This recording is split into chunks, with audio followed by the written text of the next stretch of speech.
Endometriosis is not just a woman's period problem. And if you think that it's solely just a uterus-based condition, you're behind on knowledge that already exists.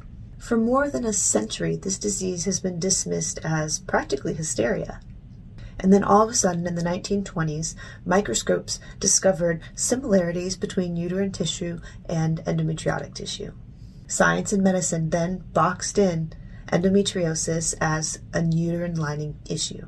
That box has never been broken out of. Even with science telling us another story, a narrative still stands strong and holds us captive through pharmaceutical treatments and systemic healthcare practices.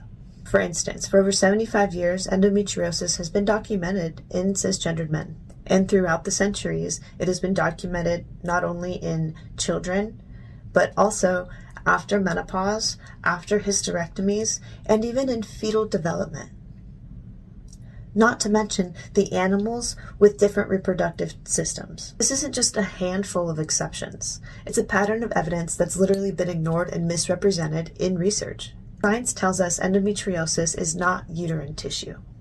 Yes, it was named based on a discovery in the 20s with similar cellular structures. However, modern day science has notated distinctions such as the development of their own blood vessels, their own nerve endings, as well as their ability to produce and self-stimulate with estrogen. They also have biomarkers that lead it into similarities to cancer, as well as autoimmune conditions. These facts alone have shattered the old narrative decades ago. Yet in 2025, we're still under the assumption that endometriosis is a reproductive age woman's condition. Reducing this disease to only painful periods also reduces millions. People without uteruses still have it. Patients who have had hysterectomies continue to sometimes suffer with extrapelvic disease after the hysterectomy. And of course, children and men do not fit into the box at all. Yet the narrative seems to stay locked, which is benefiting a system to keep pharmaceutical companies profitable while patients are just basically falling in line with treatments built on falsified data. And the falsified data comes from lazy research.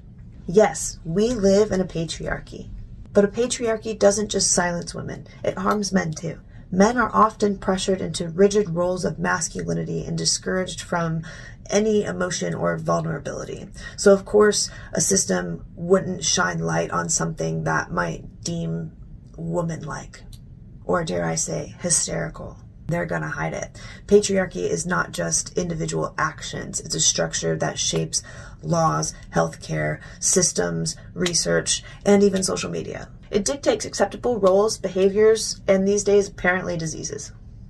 Continuing to label facts such as endometriosis in men or endometriosis in animals, labeling them as less than and not worthy to be investigated, keeps us stuck in that mold. History shows that when people challenge old frameworks, they are often silenced, dismissed, and discredited. And that's not progress. That's the system just repeating itself over and over and over again. And oftentimes, society plays into that. This is not a woman's hysteria. This is not a uterus condition solely. This is a global public health crisis, a pandemic, mind you. And it's time that we face the whole truth. Endometriosis doesn't discriminate. People do.